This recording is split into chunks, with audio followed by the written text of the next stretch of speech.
Hello, my name is Frank DeLuzio, and welcome to Frank's Fiction, the book review podcast. This is the last part of this mini series that I've been doing for the last few weeks. I just want to say a quick thank you to everyone who's been checking out the show, listening to episodes, sharing them. I've been receiving a lot of positive feedback on it, and it's really great to hear, and I'm happy that all of you have been enjoying it. Make sure to follow me on Instagram and TikTok at Franks_fiction. So for now, this is going to be the end of the series. It doesn't mean that the podcast is over for good. It's just this was kind of like an EP slash season, a little bit of a very like short season that I just wanted to test the waters with. I am still debating whether I'm going to keep creating content or not for this podcast. If I do come back with making episodes, they might be every other week instead of every week.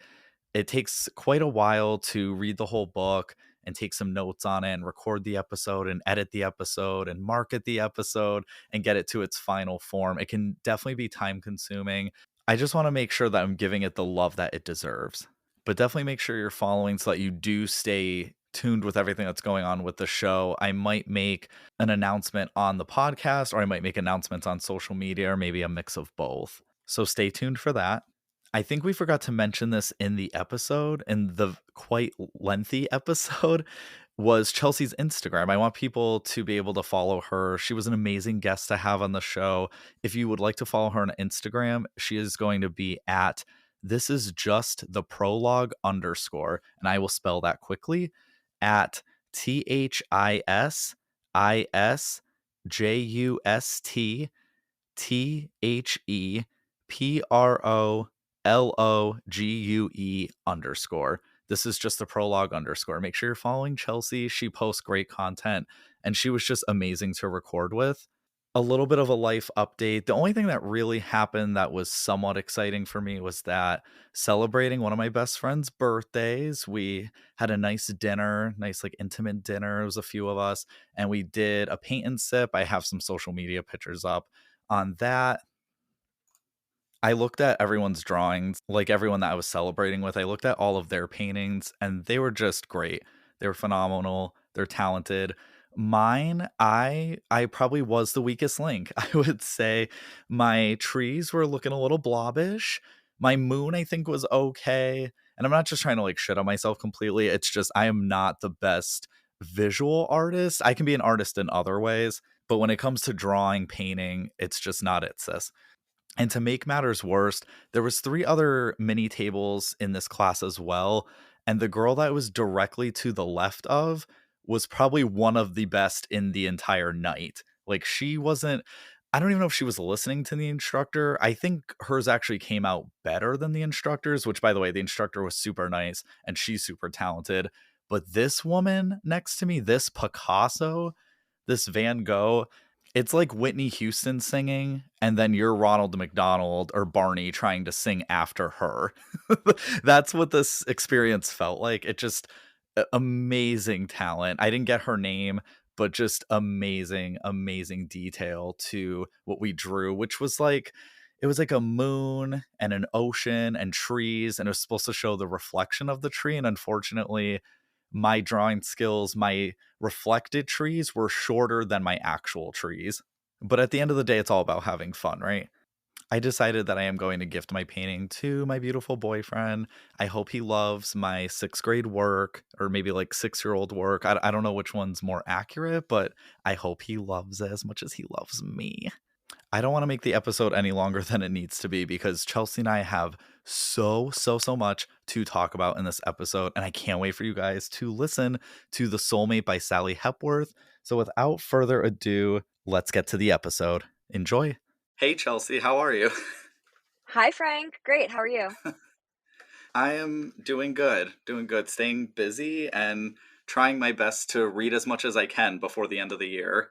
There's a lot of books to read, so it's a big job. So many books. It is like a second job. I still own over like a year's worth, over 365 books I still need to read. Yeah, I'm too afraid to count mine, but Okay, I was gonna ask you, is it more, is it less, or around the same? probably around the same. It's a bad habit, but it's a good one. It's better than other things. Could be so much worse. It really could. I'd rather lose my money to that than, yeah. So Before I wanted to kinda catch up, I kinda wanted to talk about how we met in the first place. So, because I actually don't even know all the answers with that either. Like, I know we met, so I created a book club group called Pros Over Hose. And it was perfect, and it appealed to me. I I loved that group. It's still going, just I'm not in it anymore. Once all the meetings went to in person, I left too because we're in a different state, so Yeah, personally, I didn't wanna make it, like, an in-person only thing either, but it was tough. Like, some people wanted in person, some people were okay meeting online too. I just at that point in my life, it was really hard for me to focus on reading in general, so that was a big reason why I couldn't keep going. I noticed that when reading feels like work to me, or there's like a lot of pressure to get something done at a specific date, I don't do well. And that's what the book club or like book clubs in general kind of feel. But if I don't feel that pressure on me, then I'm good and I can read pretty quick. yeah, I could absolutely see that, and especially, like, being in charge of it and trying to regulate the meetings and pick the books, that is a lot of pressure. It's a lot more fun to just be in one. Yeah, and I it's always fun to think about running one, but then there was always the issues of like, okay, where are we going to meet? Who's able to meet? What time is best for everyone? There was so many little factors that I didn't take into consideration at all. Yeah, you don't need the pressure. Maybe another day soon, we can come up with something. That would be fun. Yeah, I have you ever heard of there's an app called Fable? I haven't used it. The only book club app I've used, I think, is called Book Club, but all the meetings are, like, on a message board, so it is, like, a set time and date, and then people post questions and you answer, and I like it, but it does feel a little too impersonal, I guess, Okay. where if you could at least, like, video chat with people, then, I liked that when we did that. That was a lot of fun. We did that for the Midnight Library, and that was yeah, that was fun. I liked that too. Fable is kind of similar. I really like it where you so they have all the different chapters in a discussion thing, and as you're reading, you can comment in that specific chapter your thoughts or whatever you wanted to say. So if you haven't gotten to a certain chapter yet, you don't have to like check that one ahead of time.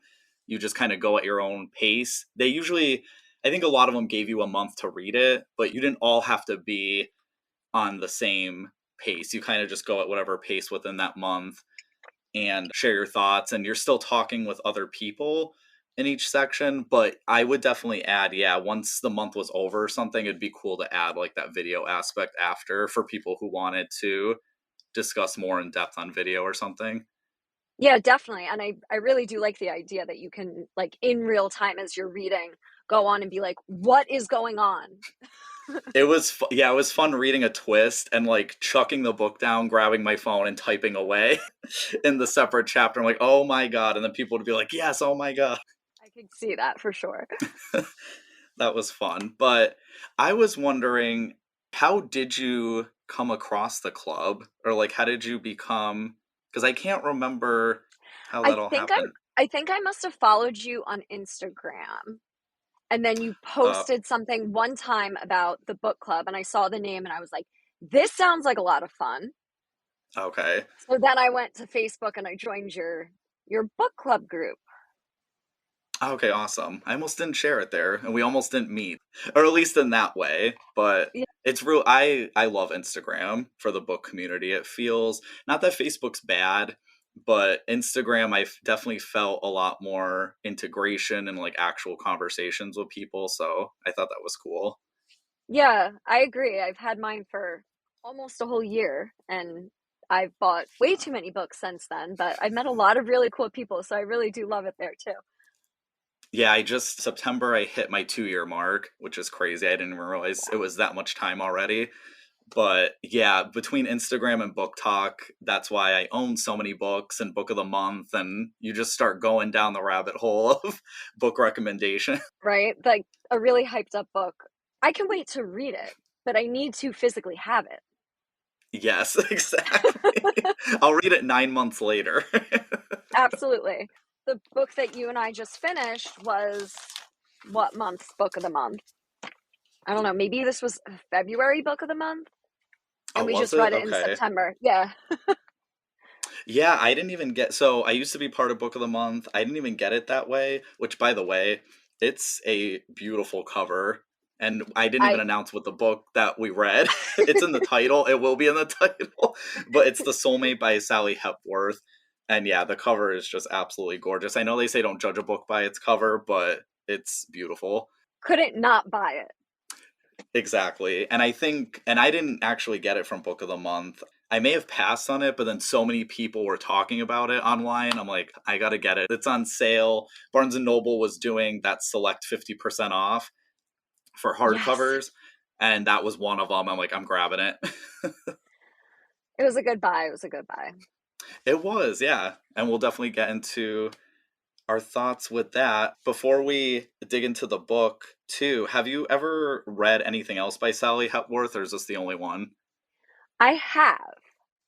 If only I could remember which one, because I own about four or five of her other books. I Okay. know I recently bought The Younger Wife, Yeah, I own um, that one. but I haven't read it.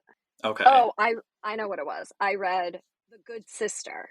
The only one I've read of all the ones I have. Yeah, The Good Sister I did read a few months ago. Actually, maybe last year now. And I gave it 5 stars on Goodreads. I remember really Hmm. liking it, but in my head comparing the two now that I've read this and I gave this I think I was also maybe a little more generous with my ratings last year where now when Okay. I'm reading so much more. I put more thought into breaking down like what makes a book good to me. So I gave this 4.5 stars, The Soulmate, and I would probably have given The Good Sister 4 stars in comparison, just because I remember that one was really good, but this was definitely better. Okay. Yeah. So, and I'll say my rate. I typically save ratings towards the end, which is okay. I'll throw mine in now, and we could talk about it later because Okay. I gave it a 3.5, and like I said, we can get into that more. But yeah, I only own. I'm trying to look from my bookcase right now. The Younger Wife is on there, and The Mother-in-Law. I recently found. I don't know if that's a newer one or an older one they were just re-promoting, but those are her I other two I own. Yeah, I think I have The Mother-in-Law too. Okay, I have. Yeah, this is my first one from her though. I'm definitely into her writing style. I find like I she's been like. doing I like especially in The Soulmate, I really liked the short chapters. So I'll definitely keep reading books by her. Yeah, I like. I typically like short chapters, especially in a thriller type book. It just kind of makes the. I feel like it goes with the pace well compared to like if you have like a 14 or 18 page chapter and they're like 15 of those pages they're talking about a tree and then like they hit you right with a cliffhanger moment on the last page. Yeah. And then it changes to a different point of view. And then you're like, what? So yeah, so with this book, with the soulmate, it focuses on Pippa and Amanda, it focuses on those two points of view. And it also switches between the before and after, which that always confuses me a little bit. I had to make sure I was paying attention to that so I wasn't mixing up past details with the current ones. I noticed a lot of books are doing that lately with the I with the do time jumps. absolutely. I enjoy it a lot when it's done well. And I feel like in this book, it was done well overall. There were still chapters where I read where I kind of had to go back in the beginning and be like, wait, is this now or then? And which person's point of view is it? But overall, I thought it flowed really well. Yeah, no, I think so too. Writing style was definitely out of so I kind of yeah, I break books down into a few different sections and writing style is one of them and that was something I really did enjoy with Sally's writing and where it would make me want to read something else by her. I'm definitely going to check out one of those other books that I have by her and kind of keep seeing if she's going to be an auto buy for me. I'm slowly trying to figure out all my auto buy authors and making like a list on the side and there's just so many different authors. There are, but even the auto buy authors sometimes surprise you in a bad way. Yeah. Have you had any that did that? recently? Yes. Riley Sager, I love. Oh, no. I have enjoyed every single book that I have read by him, and I've read all of his books. I don't even want to mention it, the name of it, because I hated it so much. It was probably the Oh, worst book wow. I've ever read. What was it? The House Across the Lake. Oh, When no, there was so much hype on that one, and I own it. I'm sorry, it was nothing about it worked for me. But luckily, then I read The Only One Left. No, I read The Only One Left before that. That's his newest, and I absolutely loved it. So then I read The Okay. House Across the Lake, and I was thankful that I read this one before reading the House Across the Lake. Because if I read House Across the Lake, I would have never picked up another one of his books. Honestly, Oh, I hated no. it. I'm sorry, it was not good for me. But Oh, I'll man. continue buying. I will keep pre-ordered his next book. Yeah, so yeah, that one I have on my bookcase too. I won't be rushing to that one anytime soon, but I'll read it eventually. I've only read one of his so far, but what's really bad is I can't remember the name. If It you took tell me what it's about. yes, you'll probably get it. And I reviewed it on Instagram a while back. It takes place at a camp. I don't even know if that's enough detail. Yes, something lies. The last Oh, time I yep. lied. Yes. Yeah. Could not remember it, but it was I think that was a 4 star for me. So I did want to read more. His books get recommended a lot to me. Like I still what is it? Survive the Night. I think was that other one that I hear a lot of good things about. I liked Survive the Night a lot. I thought that one was cool because I'm pretty sure that's the one that takes place literally over the course of one night. Oh, wow. And it was a real like heart racer, like what is happening? What is happening next? Oh, I love stuff like that. That what is it? No Exit by Taylor Adams kind of reminded me Yes. of that where it was Yes. like a lot happening just in one moment. Yes. Like your heart is racing and you can't put the book down, but you also feel like you're going to throw up. So what do? You just have to finish the book. I'm definitely gonna yeah. I'll get to that one maybe first before the Across the Lake one. That cover was so like the marketing though was so well done for that book and the cover's beautiful and there was a lot of like praise for it so it makes you think like it's a good book when who knows. It beautiful, and yeah, you said the marketing was great. I have seen people that liked it. It just was not for me. He does a lot of, like paranormal twists in some of his books that, oh, are they really paranormal? Are they not really Oh, paranormal? And I enjoy that. House Across the Lake just got too weird. That's all I'm gonna say. Too oh, weird. okay. No, that makes sense. Okay. When you said paranormal twist, that was enough for me. Yeah. So yeah, with the soulmate, we have two different points of views. Was there any so usually with episodes, I try to cover anything that would be considered spoiler free and then we get into like all the details and like we can get through like parts of the story. Was there anything you wanted to share that was like not a spoiler that you liked about it or that stood out to you? Not a spoiler. Let me check my notes for this. Okay. Okay, well, the first thing on my notes is that Pip and Gabe are married. They've had their relationship struggles, problems in their marriage. They're starting over. They move to this beautiful scenic house on a cliff for a fresh start. Great, sounds wonderful. They move to a house on a cliff and they have two small children. And like multiple times they're telling the girls like, "Oh, don't go near the cliff. Don't go near the cliff." Like they're little children. I forgot how old they are. Like 4 and 5 or 3 and I 4. something Something really young. like people install a fence and like that was one of the things from the beginning that I was like, "Wow, like that house, like it sounds so beautiful." And then they're talking about the little girls running around outside and them yelling at them to stay away from the edge of the cliff. That got me a little bit in the beginning. Yeah, I'm not gonna lie, that got me. That got me too. I also maybe this was just me that got confused, but and maybe I'm still confused now about it, but I remember at the beginning I was thinking this cliff was in the front of the house, but then it was kind of described like it was in the backyard. Come to think of it, yeah, in the beginning of the book, I thought it was in the front yard. But then as everything played out, right? Because you could see I guess it depends on where the kitchen is in the house. I guess in my head, the kitchen would be in the back of the house and you could see the, Ye right? it makes yeah, I mean, I guess typically kitchens are more towards the back because you'd have, like, a living room towards the front. Right.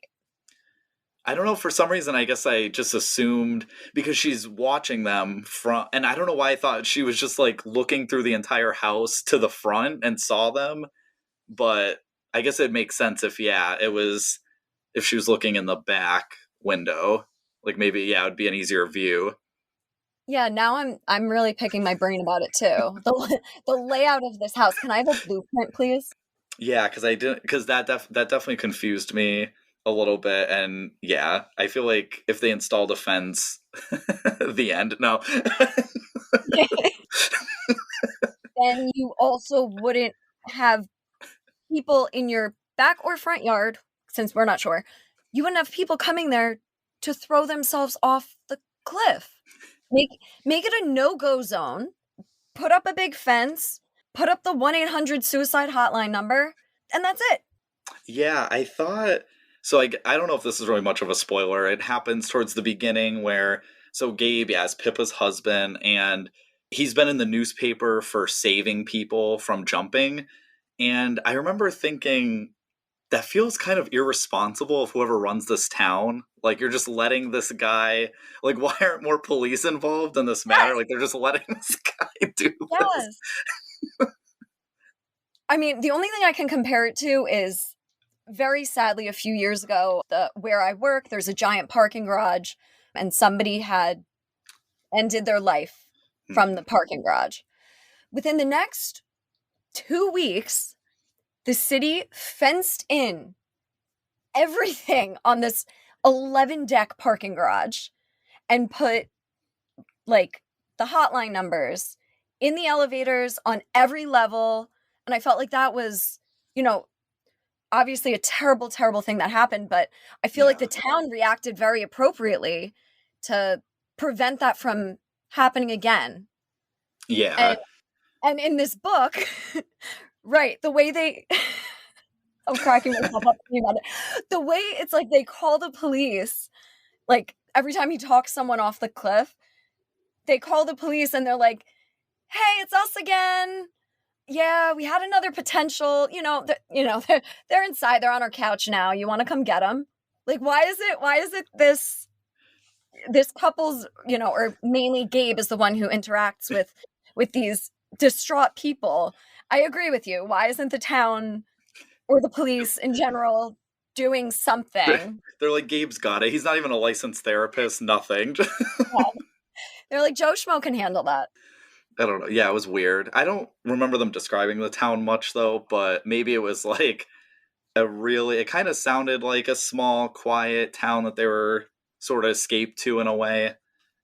Yeah, But that's what I took away from it too. But yeah, I'm trying to think without spoiling anything. That's always tough. It's always All of that was like very much in the beginning because yeah. I re-looked through because I put a couple of little post-its since I know we wanted to have a chat about this book. And Yes. I finished this, I don't know, this was maybe like definitely like the first week of September. So I was like, if I don't write things down now, Frank is going to be so mad at me when I don't know what to talk about.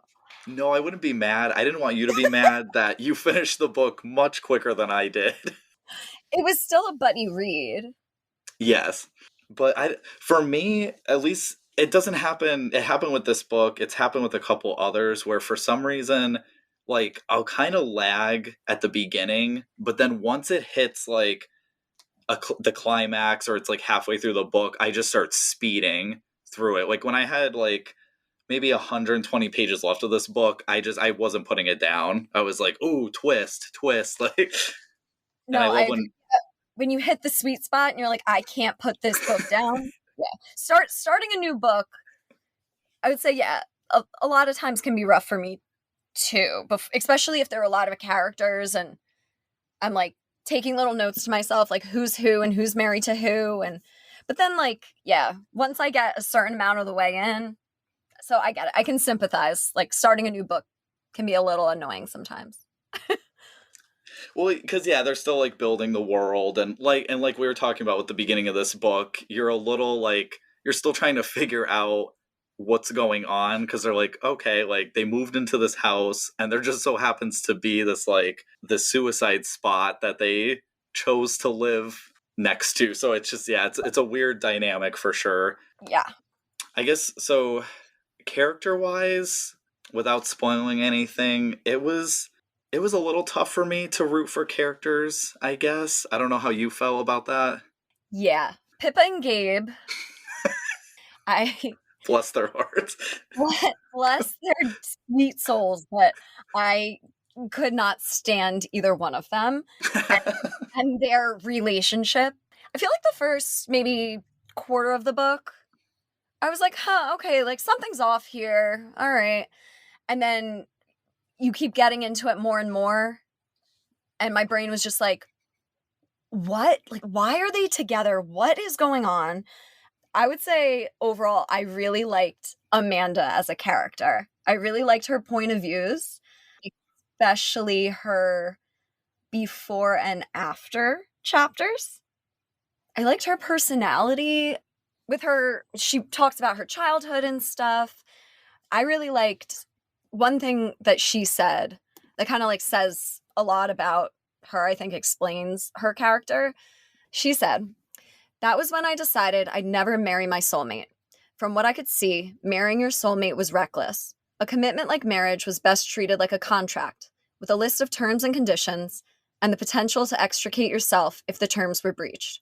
If I left love out of it, I would never end up the way my mother had, I reasoned. And I thought that really wrapped up her personality and her defenses. Yeah, I really I enjoyed her not you could tell my husband I do not agree with that, but I could see that in a character. So I thought that she was enjoyable to read. Yeah, I could see that too. I if I had to pick a couple I was maybe rooting for more, maybe liked a little bit more, it was Amanda and Max compared to what the hell was going on in the other. I don't know. I didn't mind Pippa. Maybe like towards the first half or the beginning of the book, I was like, okay, like she seems like a strong woman. She has a good job and stuff. But then as it goes on, I'm like, girl, I took a lot of notes on just like we'll get to them on just like certain theories I was having while I was reading and or just like certain judgments as if these Yeah. were like real people. Yeah. Like somebody I wanted to be able to text and be like, "Hello, are you okay?" And I feel like she gets a little bit of that in the story Yeah, as people check in on her. So, yeah, yeah, it was a friend that you wish you could help. for sure. But I also couldn't look away from No. from the train wreck. I was like, "I need to keep reading this." So, I guess we'll just, yeah. So, for everyone listening, we'll take a short commercial break and then we're going to get into the spoiler filled part where we really get to talk about the details of this book, or like I like to call it in past episodes, we get to goss a little bit. so, so we will be right back.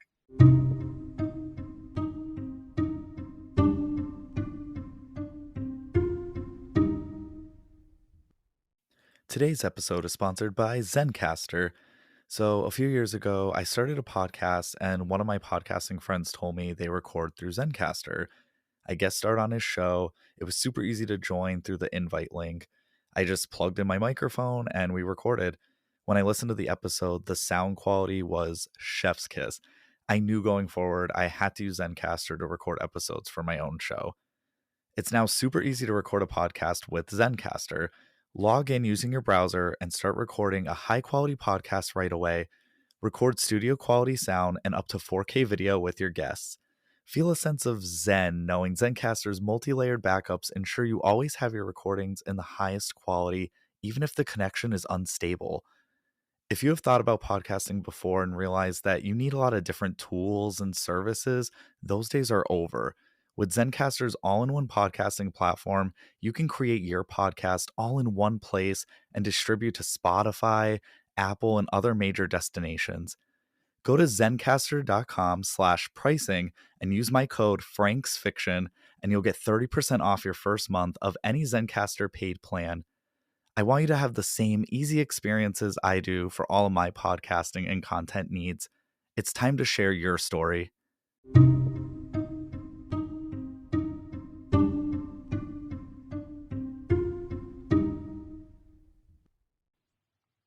And we're back.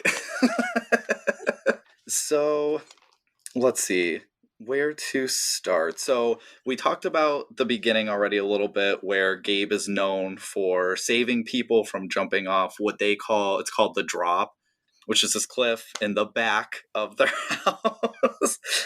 I'm going to specify Maybe there. in the back, maybe in the Yeah, I'm leaning more towards back, but essentially, Gabe has been known, he's been in the newspaper for saving people until this woman arrives there and he's not able to save her, unfortunately. So I also touched on that Pippa. So when Gabe is talking to the police and when Pippa had witnessed the whole thing going on, Pippa, there's quite a few scenes where she's like replaying in her head exactly what she saw or like what she thought she saw. And I know towards the beginning she talks about that she might have thought she saw Gabe in a pushing stance. Did right. so when this whole thing happened with someone going off the cliff, did you think that Gabe was guilty, or did you think the woman actually jumped, or that like it was an accident, or there was more to it? I felt like the way that it was written and the way Sally Hempworth like ended a lot of the chapters on kind of a cliffhanger where like Pippa would be like, not word for word, but she would be like, but that's really what I saw, right? And like Yeah. second guessing herself, where I was like, oh my God, Gabe definitely threw this lady off the cliff. And then Pippa is thinking about it and then doesn't say anything to the police and then waits a really long time to say anything to him Oh, I and have, kind of is yeah. just like I don't know, like playing house with her husband and her two kids, and then like in her head being like, did my hubby throw that lady off the cliff last night? And I was like, what? Wait, what? If you're not sure, that's saying something. Yeah, especially with someone that you're married to and have been with for a long time. And I always think about it as like 90% of the time your gut is correct, your gut intuition Right, feeling. right. And yeah, I feel like a woman's intuition is strong and it's usually accurate. Thank you. I definitely, I mean, like I'm a guy myself and my intuition is usually correct. So I felt like she should have maybe trusted that a little bit more. Her intuition and also her eyeballs. Like it's one thing if you have like intuition about, you have a bad feeling about somebody lying to you or something like that. But if you have a Well, bad feeling about seeing something with your own eyes, I don't know. Yeah, I was like, Pippa, come on. what really made me go wow was so so Pippa's a lawyer. I forgot to write down specifically what type of lawyer. Was she like an estates lawyer? It was something, I know she I, works on people's wills. was it? Yeah, was it like trusts? Yeah, I can't remember. I thought it was like something an estates lawyer or something. I for some I don't know why I didn't write that down, or I can't remember. But she was a specific type of lawyer that deals with people's wills and like their requests and like what to do with their property and all Right, that. right. But I think what made me go wow and like where's the common sense was that she is a lawyer and she's lying to the police. Like what are you doing? Yeah, I don't think her moral compass was really working. I think she confused herself more than she needed to. Well, I guess looking back now, I guess when you love someone so much, maybe it was supposed to illustrate that a little bit, like the lengths that you might go. I can see that for sure. And yeah, in that situation, like God only knows, but reading it, sitting on my couch reading it.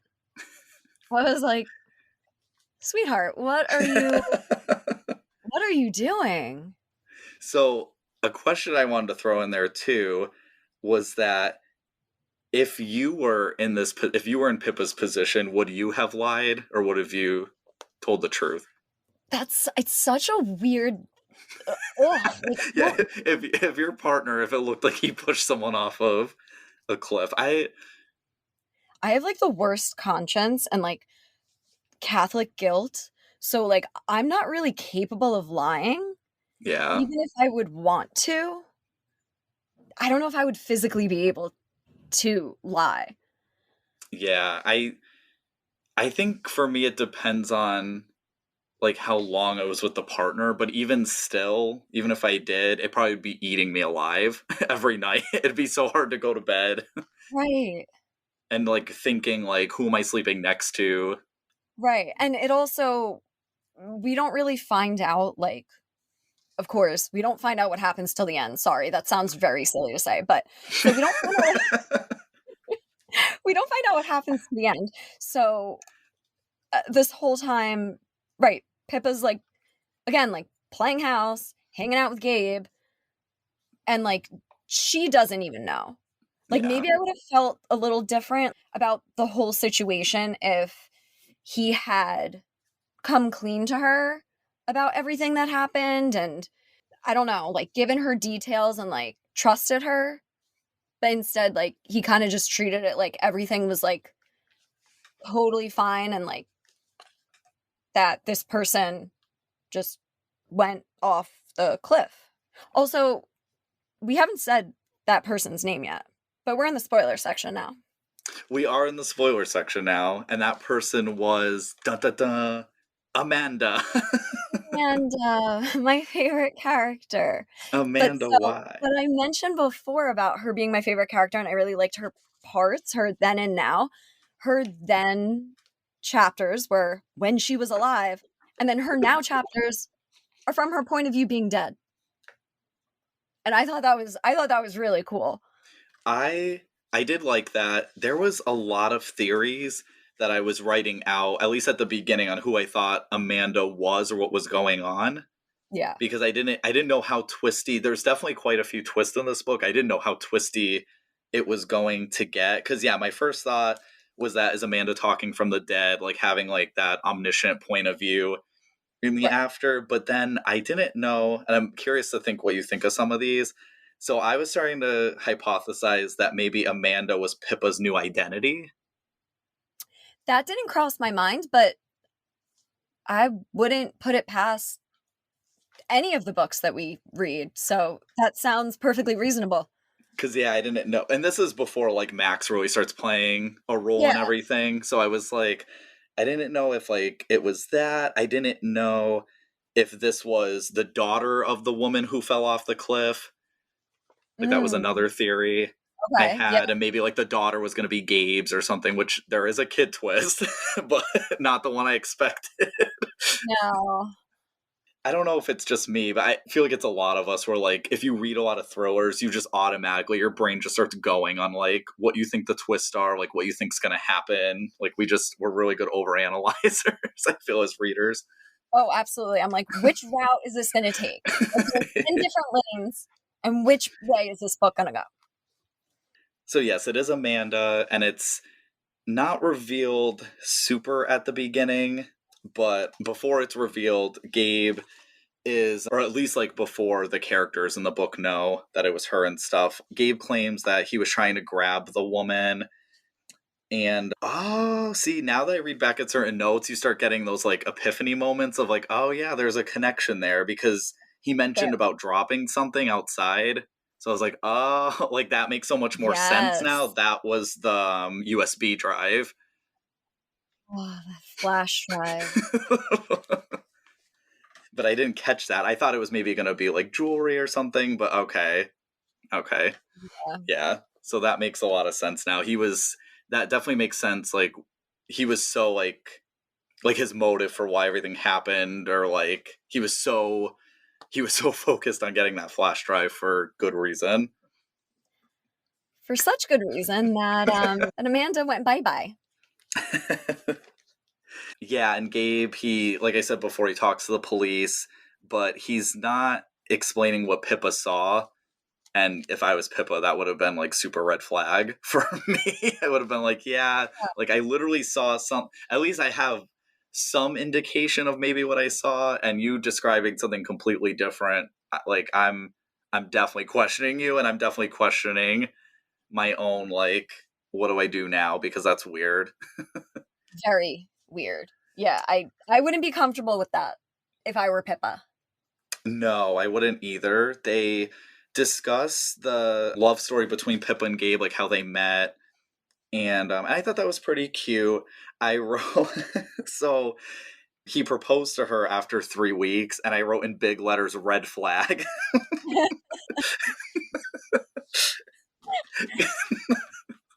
Yeah, it's a little quick, but but knowing Gabe now, and I don't know if you want to go into it yet, but yeah, so all of Gabe's issues with mental illness, that 3-week dating period definitely could be chalked up to him being irrational. Yeah, no, that's definitely a good indicator of that I didn't maybe catch on first read. I didn't think of it until right this second. Yeah, see, yeah. Well, that's the thing. Yeah, there's definitely reading back on some of these beginning notes. You're like, oh, okay, like that was definitely some good story writing Yeah. there. And then I think, like, just overall with the mental illness, I just want to say, I think that the way that the author portrayed it, I don't think that it was inaccurate. I think that, of course, everybody's issues are different and everybody will, have different symptoms and stuff. So I thought that it was a fair representation, except for the way that everybody around him handled it and Hmm. how him having bipolar disorder and substance abuse issues were until the last like 3 pages, everything was like he was forgiven so quickly for everything. And I just couldn't, mm, I you know. I have a couple thoughts on that. I'm really happy you brought that up. So that was, and I think that's one of my critiques for this book. And it's not necessarily just this book. I notice a good amount of thrillers, they do really quick wrap ups at the end where they're like, oh Mhm. crap, like we're hitting a certain mark in the book. Like we got to just like wrap everything up in the last few pages or so. And Yeah. I feel like that kind of happened a little bit where they were like, oh, we have to like jump cut to this moment so that, yeah. Because I think like a time, like I think like 6 months or something goes by at the end or something, like a time period thing happens. Yes. Yeah, there's a So lapse where, yeah, it's like 6 months later, here's another chapter. yeah, so I think that was just like, yeah, them trying to just like close it out.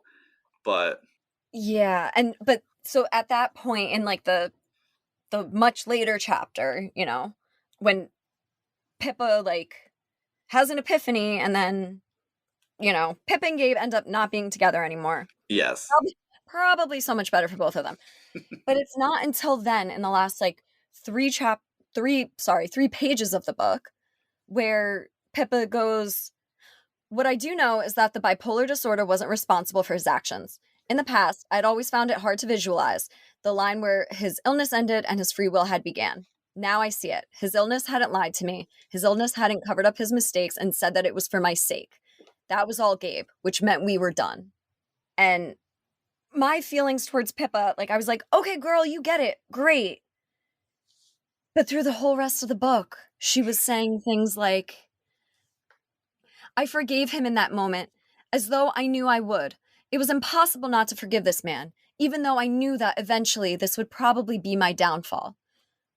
So the whole book, you knew you should not be forgiving him for things. And it took until the last 3 pages for you to be like, "Oh, yeah, no, we can't do this anymore." Like, I wanted her to, like, I see what you were saying when you said before, like, initially, like, she came off as, like, a strong woman, but then I felt like in the middle of the book, I just got, like, "What are you doing" vibes.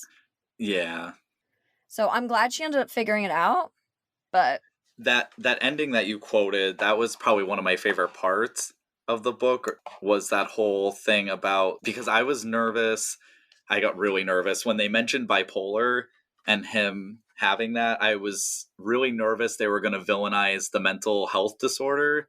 Yeah. And that's why I really like that part, because it made it a clear indication that that wasn't being villainized or being blamed. I feel like some other stories I've read in the past, they're like, oh, the bipolar person is like Right. insane and crazy, and Right. yeah. Yeah. I think like I said, I really think that the author did, a fairly accurate and respectful job portraying really difficult topics of mental illness and suicide.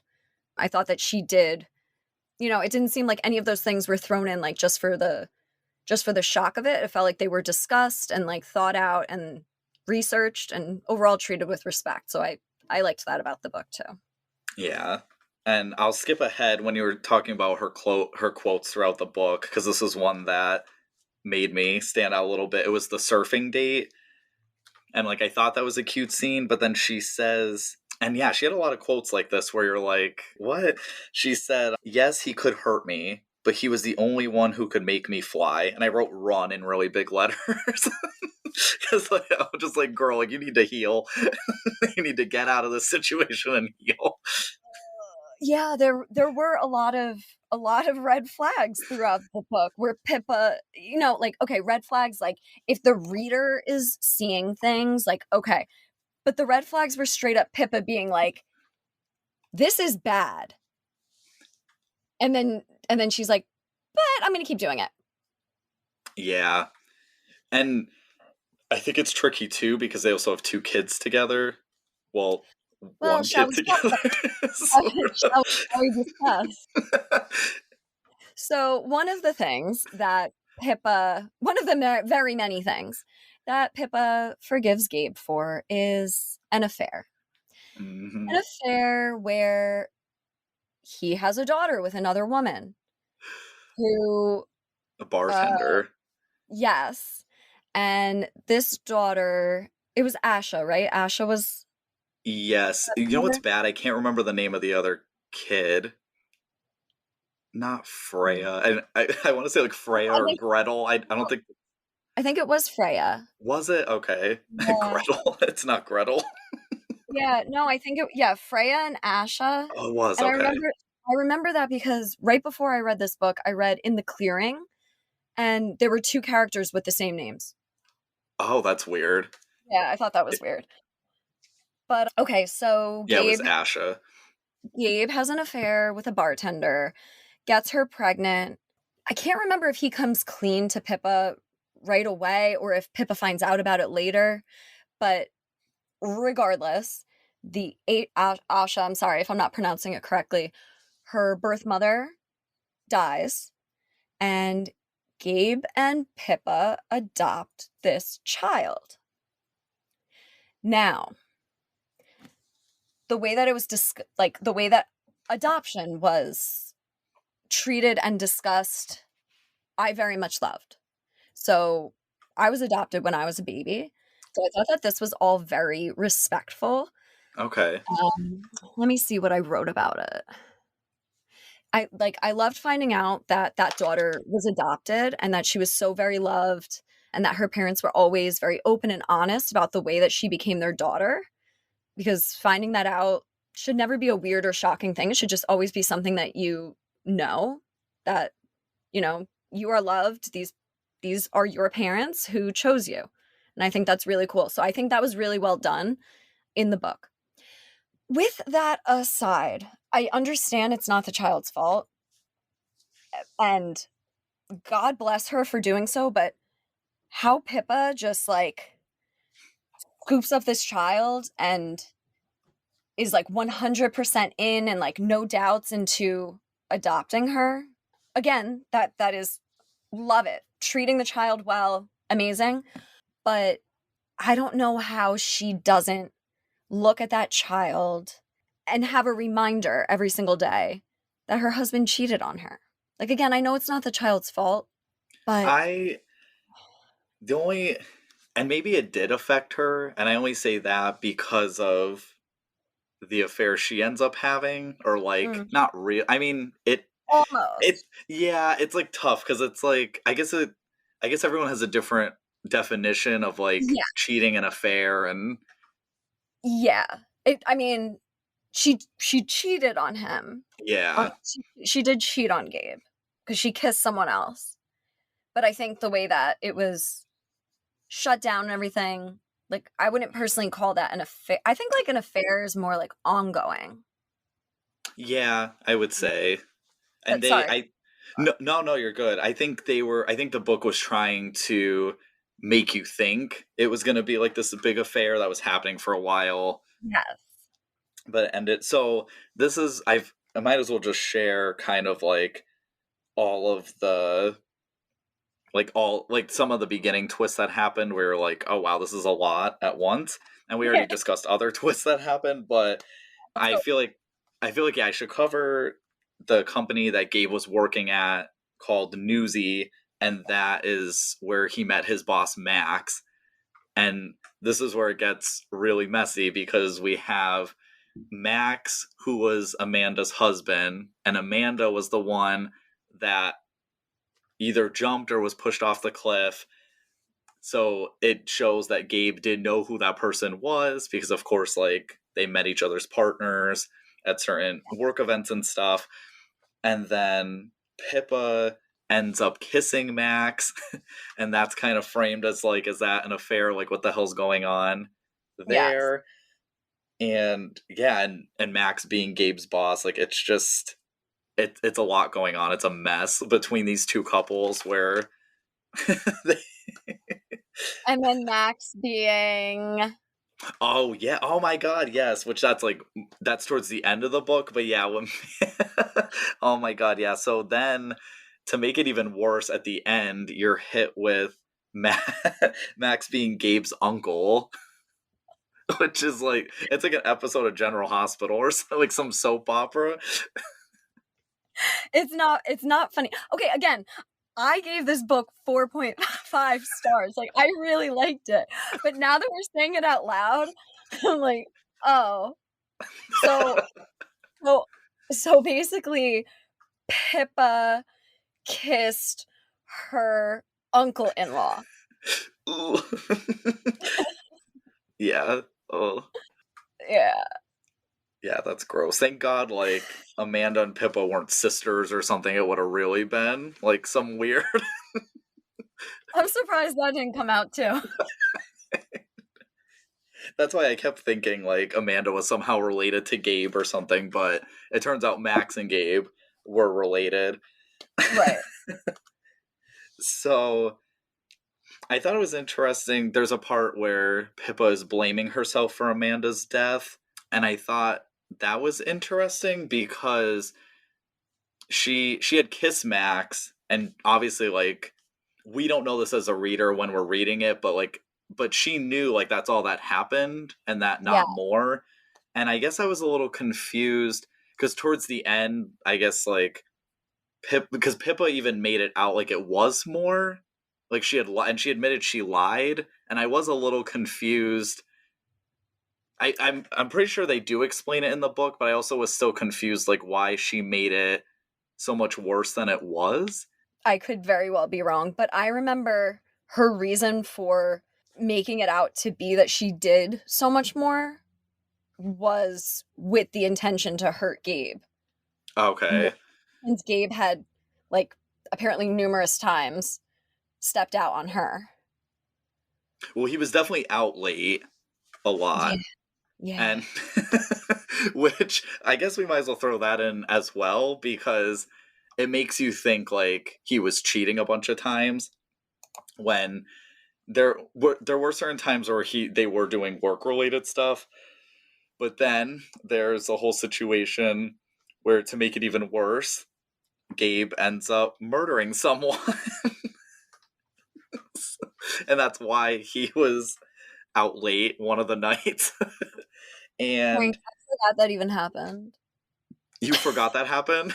I must have blacked that out. You're right. Oh my god. So there was Yeah. there was a lot packed in this. Just to give a little bit of context for because sometimes some people who listen to these episodes, some of them are probably gonna be people that read the book, but then some are people who haven't read the book but just like want to listen to the stuff. I know on YouTube sometimes I watch people who talk about movies. I've never seen the movie, but to me it's fascinating when they're talking about all the parts of a movie. Like, for example, there's certain horror movies I would never watch, but when Mhm. someone's talking about it, I'm like, oh, that's a good story, but like that would have scared the crap out of me. Yeah, yeah.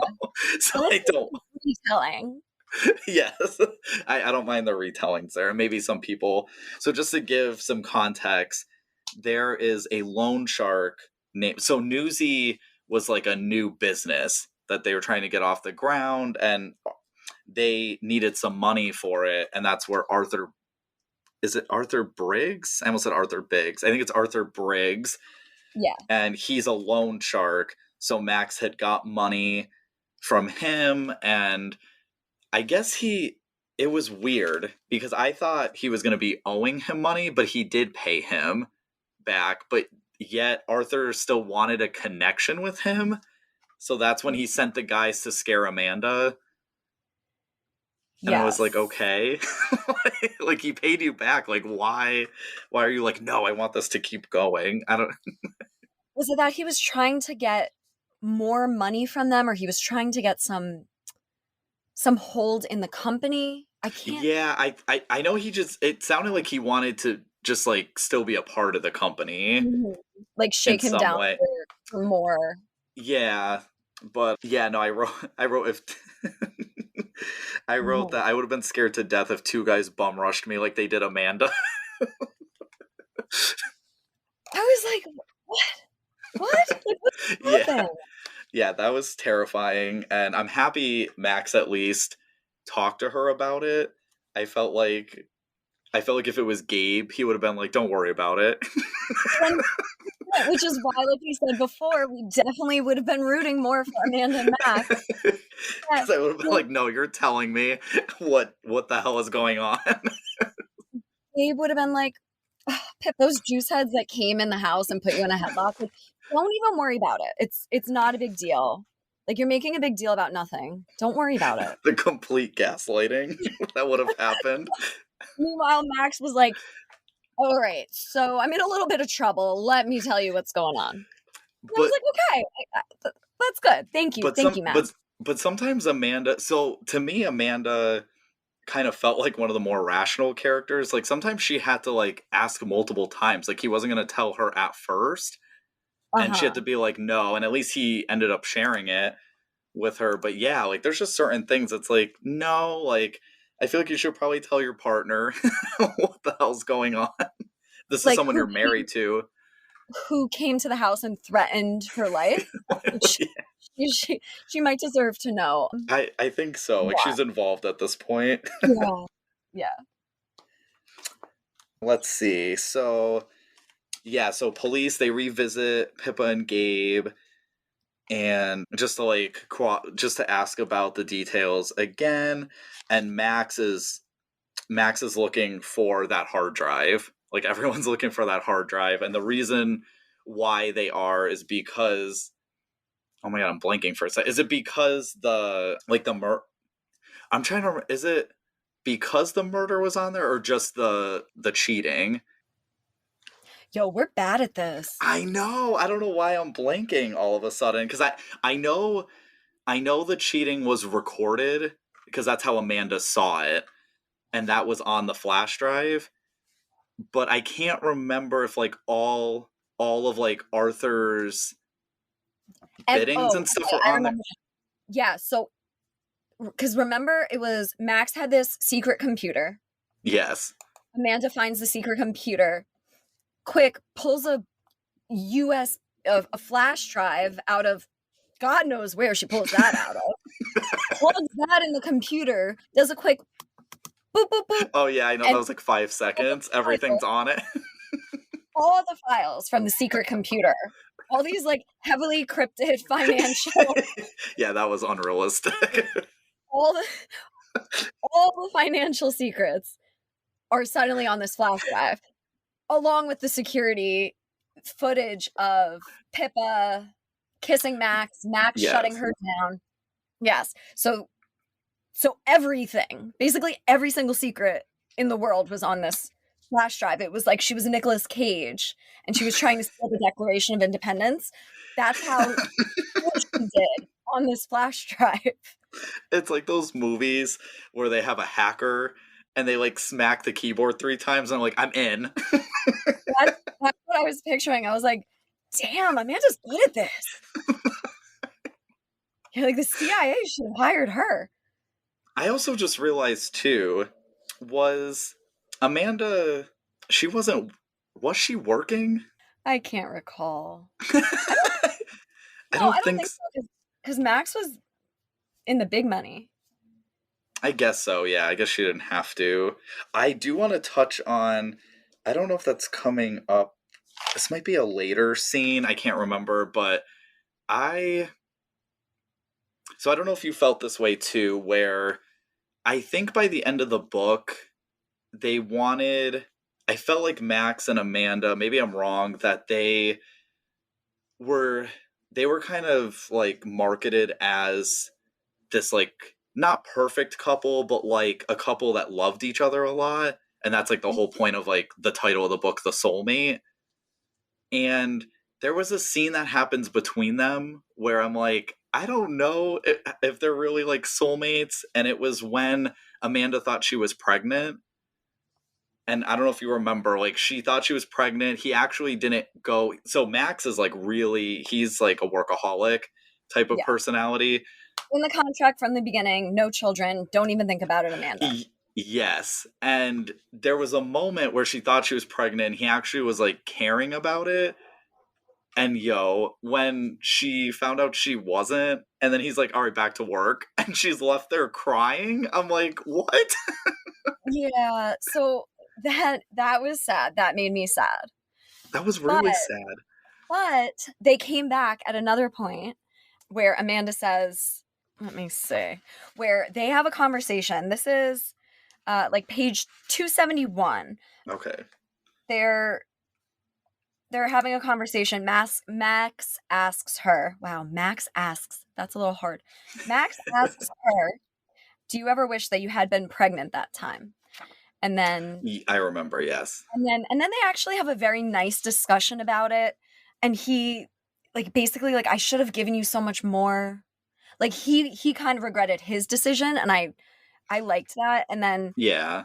but I also liked like what because none of us know like what life is gonna have in store for us, right, in the future when it comes to family or whatever. So at this point, Amanda says, of course, if we'd have children, I'm sure we wouldn't have regretted it. We probably would be sitting here surrounded by our family, talking about how empty our lives would have been without them. But we would have been wrong. Our lives were not empty. Even with all that remained unsaid between us, as I sat there with Max, it was hard to imagine any alternative reality in which I could be more content, more fulfilled. So even though like they had Yeah. that, her saying like, no, I'm not pregnant, and he's like, all right, gotta go back to work, bye. And that felt like kind of shitty. I feel like it was followed up like in a positive, like loving way. Like Okay. just a lot of chapters later, I think. Yeah. Okay. I mean, yeah. Maybe that's something I glossed a little bit more because so much was going on, and Oh, you think?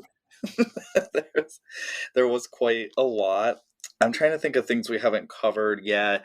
They're also really focused on this flash drive because Max had destroyed all the other, like he destroyed the laptop, the secret laptop that we mentioned earlier. So essentially the only thing that's left is this flash drive that no one knows where it is. And I thought it was low key hilarious how that was recovered and found.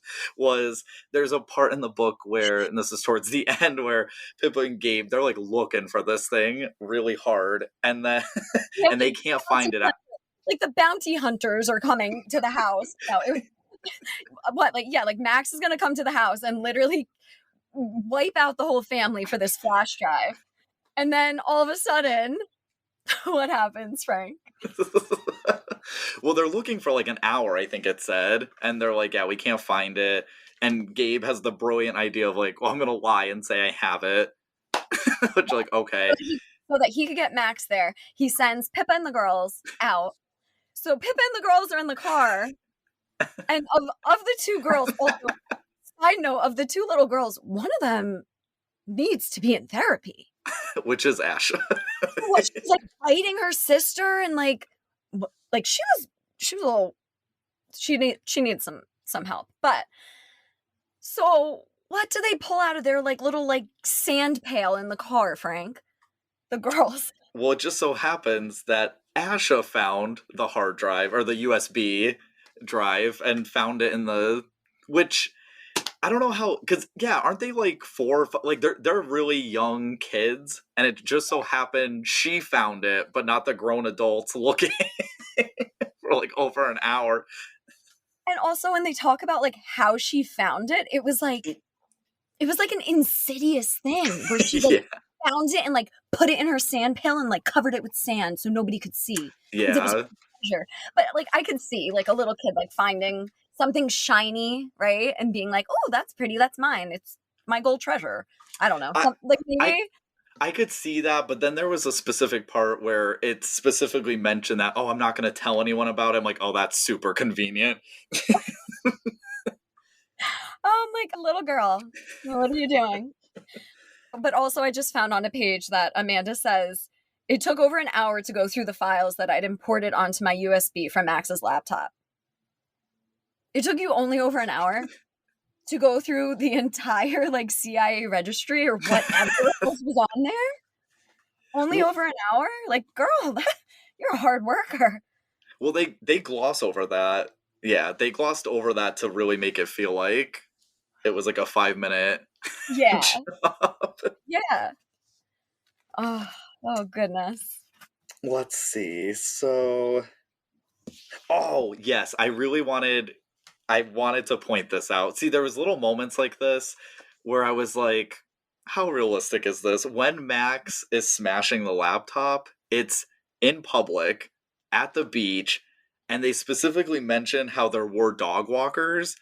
And I know if it was me, I don't know how these people didn't know. Like I would have noticed someone smashing a laptop on the beach, and not one person was like, "Hey, what's that guy doing over there?" I can't say for sure that like if I was like myself walking on the beach, that I would have personally said something, but you better believe I'm taking a video of Would have it. noticed, yeah. Like there's something suspicious going on. Like, you need to send this to 911 immediately. Like, isn't it loud? Like he smashed it on a rock or something, and it would have went everywhere. Like I don't know. I feel like that would have made a little bit of a scene. And the Yeah. type of guy that Max is, he's probably dressed up like He got his full suit on. yeah, on the beach. Yeah. Yeah. I Like don't know. that's suspicious enough. I don't know. That was interesting to me. And I forgot to mention too with the we didn't get to finish the Arthur Briggs thing. So essentially Max kind of scares because like Arthur had scared them a little bit or scared Amanda with the guys. Max kind of does something in return so that Arthur won't bother them anymore. And I'm like, okay, cool. Well then so Gabe is trying to they like need money for the company or something again, or like they need like an investment before midnight, and Gabe just so happens to get it but doesn't realize it's through Arthur Briggs again. So now like they're just trapped with this potentially violent man once again. And I was like, oh no. But then Gabe kills him, Yes. Yeah, they kidnap Arthur. and then they're still stuck like under the thumb of his like gang. Like Which just because like Arthur was gone doesn't mean like his lackeys aren't still looking for the money. Yeah, they kind of made it sound like once the leader was dead, that all that didn't matter. Right. Because I don't, yeah, now that I think about it, I don't remember them really retouching again once he died. Yeah, I don't either. Like, I think it was just more so Max was like, "Yeah, dude, like, you're fired," which is probably way overdue. Yeah. And Gabe's like, "What are you talking about?" Yeah. Gabe's like, "Why?" Yeah, so that was kind of portrayed as a twist in a way where you think like Arthur maybe shot someone or like something, or that Max's bodyguard shot someone, but it was Gabe that ended up shooting him. So you're like, oh my god, like this guy already had so many problems, so we just like threw another big Yeah. issue on. Somebody please get him real help. Yeah, he definitely needed it. Yeah, I wrote in my notes, oh snap, I think they shot Arthur.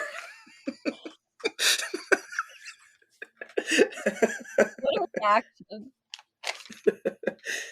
so so then after all that happens, this was definitely a part that I was like, ooh, like I really want to know what happens here, and that's when Max and Pippa run into each other, and I was like, ooh my god, like what's going? Because this is when we didn't really know the full story about them either, so I, Yes. so I was really curious to see what happened there, and not a ton happened. Just that Max kept saying over and over again that Amanda wasn't suicidal. So like he wanted some answers, and Pippa doesn't really have answers herself. So so there's not really much going on there. And I think when I was reading at the time, I thought there'd be more like sexual tension and stuff. But I guess now that we know the ending and how like it was just more of a one-sided kiss of just like Yeah. desperation in that moment, that makes sense why there wasn't this like Yeah, for longing sure. or anything. Yeah. It was totally built up as if it was this full-blown romance. And I I was get why it was done like that, but yeah, finding out at the end, like, I do not condone what she did at all, but when we found that out and that Max was like, "No, girl, like, I love my wife," and then Pippa was just like, "Oh, okay, sorry, oopsie," and that was it. I was like, "That that was it? That's what I happened?" was ready. I that was kind of one of my criticisms, I think, with the book was that, so that was like one of the moments, and then as we get on towards the end of the book where Gabe and Max have this confrontation, and I understand why more didn't happen, but at the same time one of my criticisms was that it felt like I felt like the author was really like pushing the conflict or like pushing the limit where you're like, "Ooh, what's going to happen?" And it seems that's going to be something really exciting, and then you're like, "Oh." And I felt like I had a few moments like that where I'm like, "Oh, okay." I agree with you, but to be honest, I prefer that "oh" to some outlandish twist that I've read Okay. in other Yeah, where I mean, like paranormal twist. well, yeah, no thank you. But, like, just yeah, like, just some of the most outlandish things sometimes that I'm reading, and I'm like, this author spent so much time to come up with, like, the most elaborate, unbelievable twist I've ever heard of, where in this, like, yeah, the twist was like, "Oh." I feel like it worked, and I feel like it made sense. It wasn't something that was for shock value. Okay, yeah. I definitely didn't mind that, Okay. definitely.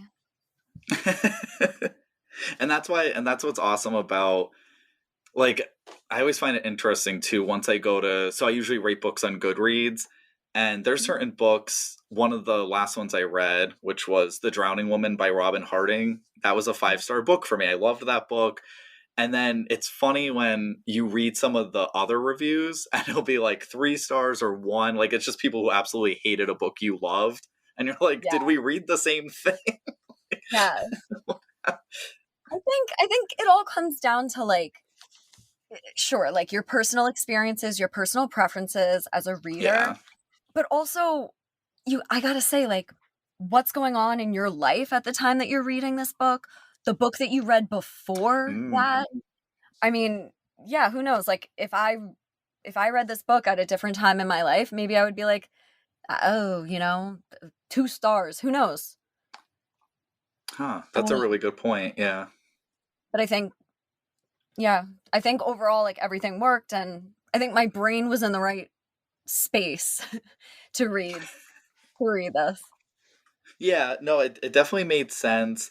I I'm trying to think anything else. I mean, I'm trying to think of like important things to mention that happened in the book that we didn't say. I guess one of them would be, so we hadn't mentioned Kat, who's Pippa's sister, and there's an important part towards the end where, because what is it? It's Kat and May. I want I to. cannot recall. It's her partner. I think May's her partner, and I wanted to Yeah, touch on, or what were you gonna say? no, I said yes, yes, yeah, you're Okay, right. because there's a part where, and there's kind of parts throughout the book that you don't really think too much about, where like family members are checking in on her, and then at the end, it's more revealed, and this is through the sister Kat, that she's like, "We've been worried about you, girl. Like, that's why we Yeah, keep checking in on you. That's why we moved closer to you because, like, what are you doing with Gabe?" I literally have a Post-it note. Yeah, I have a Post-it note at that point, so absolutely. Um, yeah, we're all worried sick about you, Pip. Me, May, Mom, and Dad. We've been worried for years. Why do you think we all moved up here when you did? Why do you think we're always at your house? I like put a Post-it note there. I was like, oh, like her family's such a good like support to her. Yeah, And then when I thought about it more, I was like, being there and being supportive and being present is definitely important, but to not, I mean, to not say anything. yeah. I At get that that would be a difficult conversation, like for the sister to sit down and be like, yo, you gotta get away from your husband. I understand, but like, I guess maybe the family felt that was that, that they had no other way of protecting her besides just staying close and helping her with the kids. I think that's what it was. I think sometimes when someone is so deep in their situation, it's almost like it doesn't matter what they say sometimes. And maybe that's what this situation was. Like they knew how invested she was with Gabe. So it was like, what were they going to say? Or maybe they didn't know how to approach it. Or like that was their way. I guess that was just their way of approaching it was we'll keep close eyes Yeah, you're and right, make and there sure. is always the killing of the messenger. Yeah. Yeah. Oh, Oh, yeah. She totally could have just like X'd her family out for not yeah. supporting her husband. So I guess, yeah, that makes sense, and it did, like, warm my heart that I was like, "Oh, they're all there for her." But then, yeah, when I Yeah. thought about it more, I was like, "But you never said anything." But now that we're talking it through, I guess it does make more sense to me. Yeah, I made a note too about I kind of wished they utilized May's character a little more because I noticed that I found it interesting that not only was May her Pippa's sister's partner, but she worked in the newsy company, and I thought a lot more was gonna. I thought there was gonna be some twist there with that because I'm like, oh, wait a second, like she was in Yeah, you're right, she didn't even need to work there.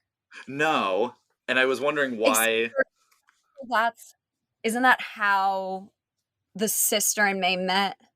I think they were introduced. Oh, okay, I guess so maybe that was maybe that the one yeah. plot But point for it. I agree with you, I did anticipate something more coming of it. Yeah, I just felt like they kind of like they lightly touched on that, and then it wasn't an important thing, and I was like, oh, like yeah, she definitely. I mean, she knew what was going on in this company, and maybe I thought, yeah, something more was gonna happen Yeah. with that, or like she'd be, yeah, part of. I guess there was already enough chaos that she just was the smart character in the book and stayed out of it.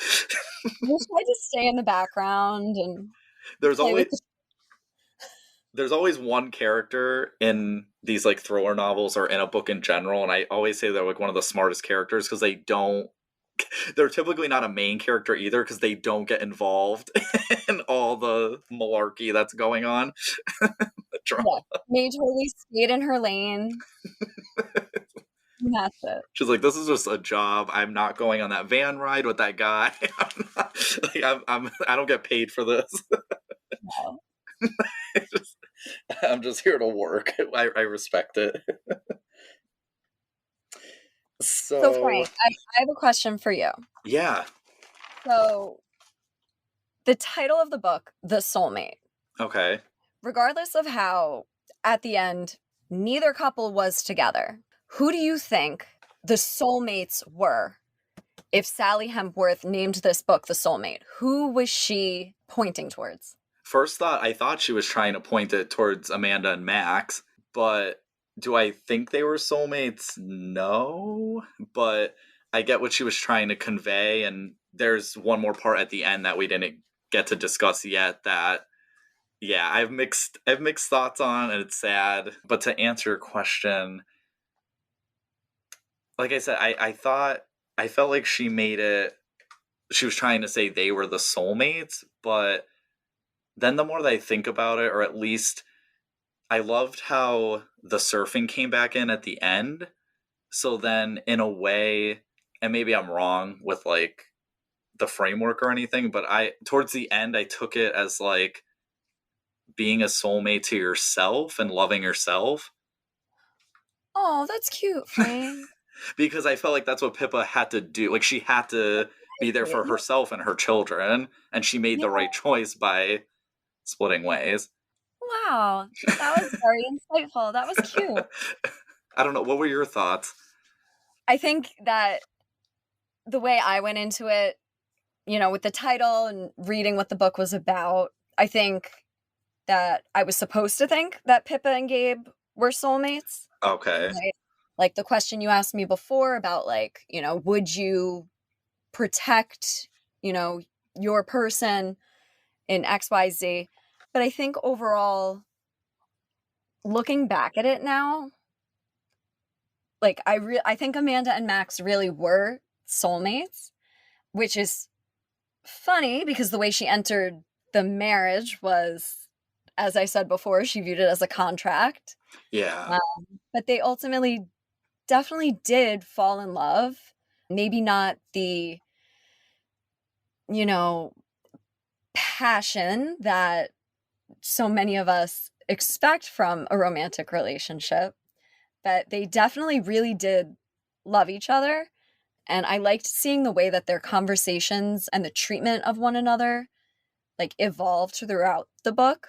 And then when Amanda is dead in one of her chapters, she finally gets to like look back on the whole Max and Pippa kissing thing where she thought that it was an affair, and she's able to in death see that Max stopped it immediately and said, "No, I love my wife." And I just thought that was a beautiful moment. So my vote's for Amanda and Max. Yeah, no, I really respect that view, honestly, because they definitely did develop. And I just noticed too that Amanda and Max, they both were looking for answers before they died. Mhm. Like that's what and that's in a sad way, that's romantic. In a way, like they both like they just wanted to know what was going on and unfortunately had met a different fate. For both So of them. yes, yeah, at the end of the novel, and this was like a moment where I thought like Max and Gabe were gonna like have that like duel or something, or like someone, they were gonna fight or whatever, and Max ends up jumping off of the cliff. And yeah, I had some mixed views on that. I'm curious on how you felt about it. I mean, absolutely Romeo and Juliet tragic, but I don't know. He just loved her so much. Did you think, because I was trying not to think this way. I mean, it was obviously really sad, but then part of me was starting to take it in a way that it was almost like glorifying suicide because it's like him doing that doesn't solve anything. So I didn't know Of if, course, never does. yeah, But let me pick your brain on this because I can't fully remember. He never told Gabe that he was his uncle, correct? That is true. Yes. Yeah, he talked with Amanda about it.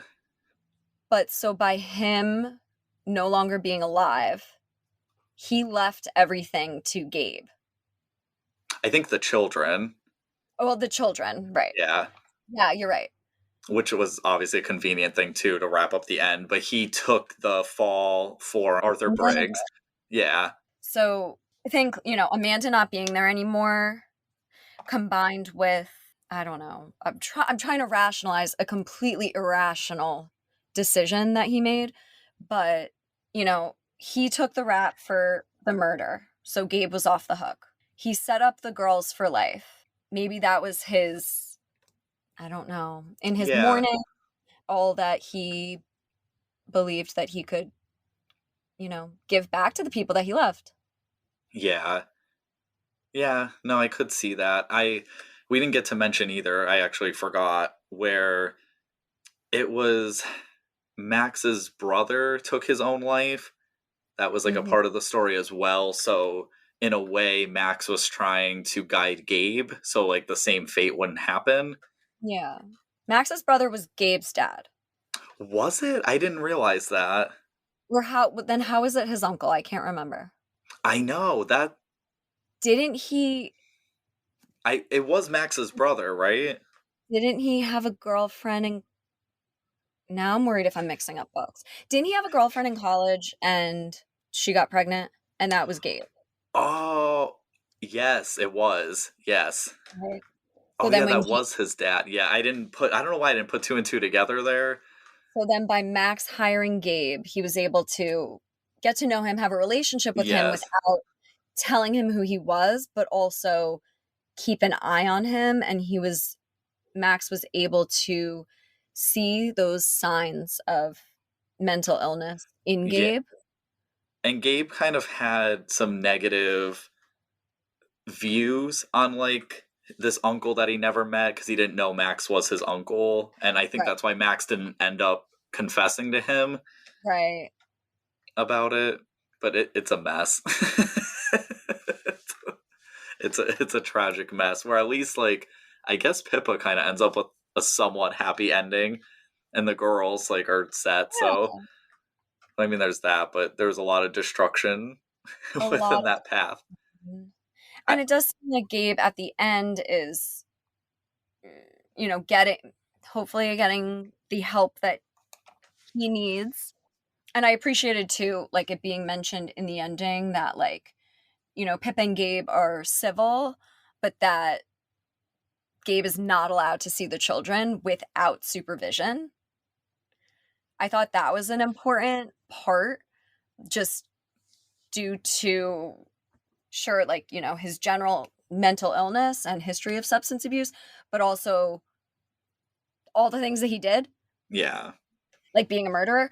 But I did think it was cool too that Pippa's family continued to support them by like being some of the people who would supervise. So like I forgot who it was at the end. One of Pippa's parents like her. going out going out to lunch with Gabe and the kids so he could see the kids and Yeah, not making it weird.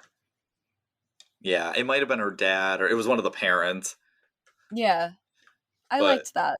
I did too. I thought, yeah, that's why some of those parts at the end I thought were definitely well crafted.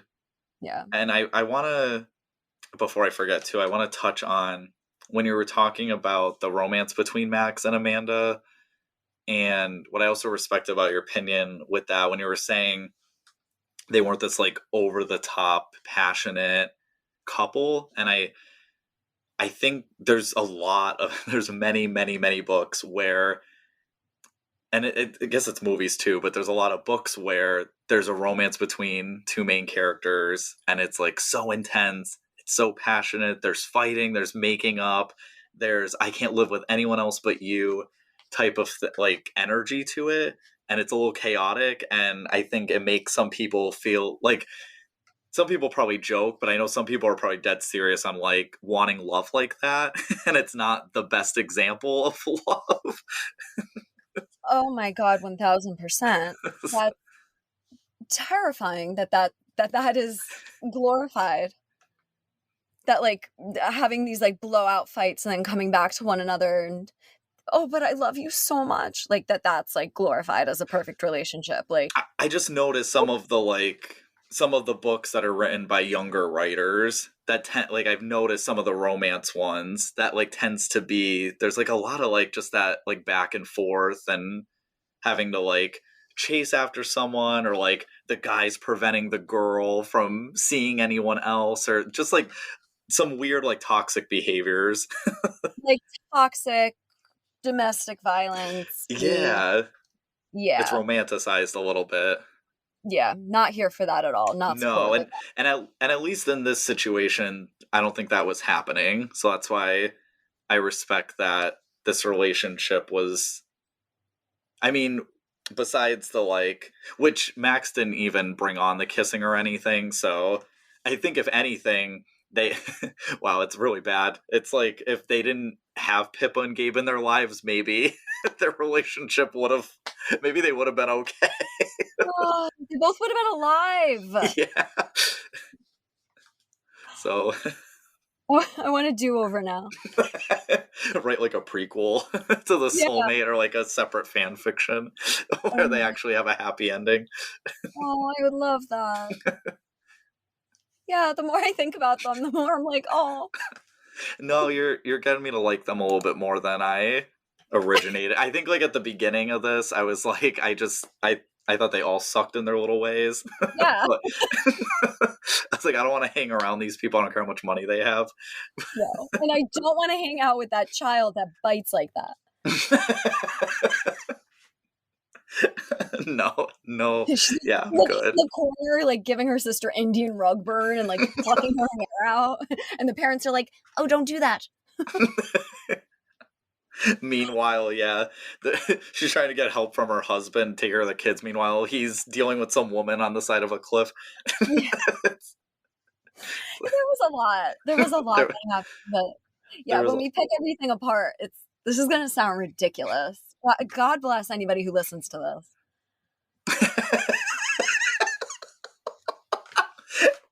like to us talking about it, or Oh, yeah. The way my brain cells are firing in every direction, I'm just putting all these pieces together, and then you say something, and I'm like, "Oh, I never even thought of that," and then I go down a completely different path. I I will can't keep myself linear. There's too much going on. I will admit the episodes I've done alone, it's a little bit easier to stay in order, but also it lacks that like discussion passion of it. Like I love being able to talk to someone else about certain things that happen in a book compared to like if I'm just talking about it alone, I only have my thoughts. There's definitely a couple things that you open mind up to it. And I know we mentioned the ratings at the beginning. You said you gave it 4.5. Yes. And yeah, I gave it 3.5. And honestly, I was usually my half ratings, I'll try to think like, oh, would I round it down or round it up? Because like Yeah. Goodreads, they force you to do that, which is bull. But Well, but Storygraph doesn't. But I think originally I would have rounded it down to a 3, but after this discussion, I would probably round it up to a 4 now because of just being yay. able to dissect it more. Like I think that actually more people should probably do that. It helps just hearing some of the other sides of what maybe you're originally thinking. Yeah, I've definitely enjoyed talking about it too, and like you said, likewise, like, I a lot of things that you said, I'm like, "Oh, oh," or you're bringing up things that I don't even remember, and I'm like, "Oh my gosh, that happened too." You I did think, yeah, finish it a lot earlier than I did, so I give you a pass. thank you.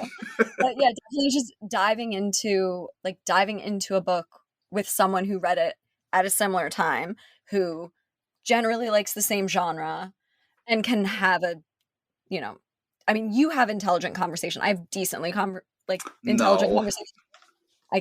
My words aren't coming out, but I think it does, like you said, it does help you like understand and appreciate the book more. And I feel like too, like, I mean, I've never written a book. I know you're gonna write a book someday, but I can't imagine how much time and energy goes into writing a novel A lot, where yeah. I wish I wish I had time in the day to have a lengthy discussion with someone about every book that I read, because I feel like it's deserved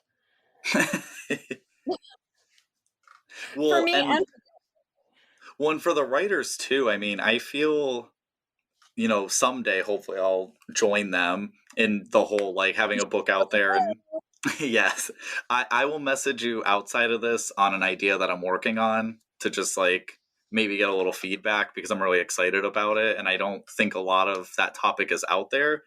But okay.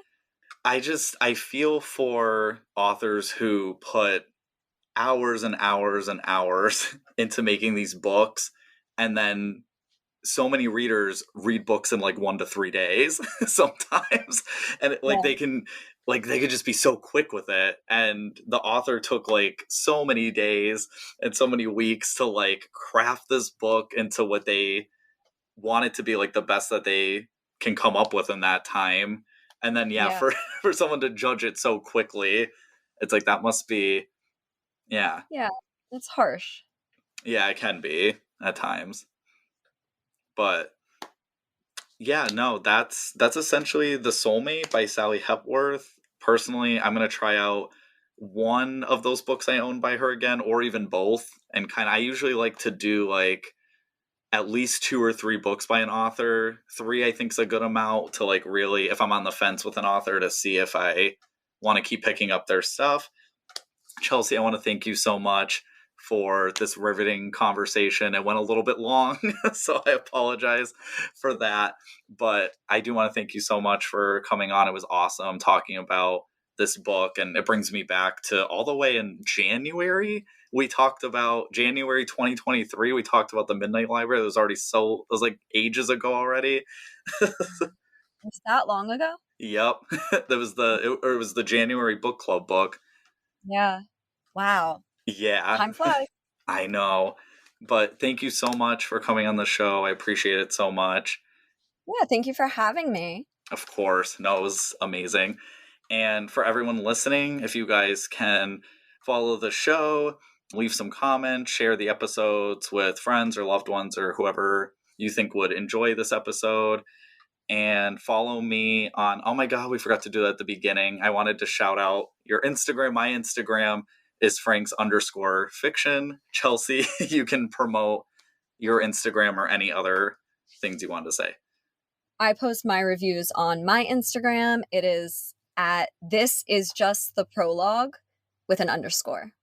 All right, everyone, have a super special, awesome day, and bye.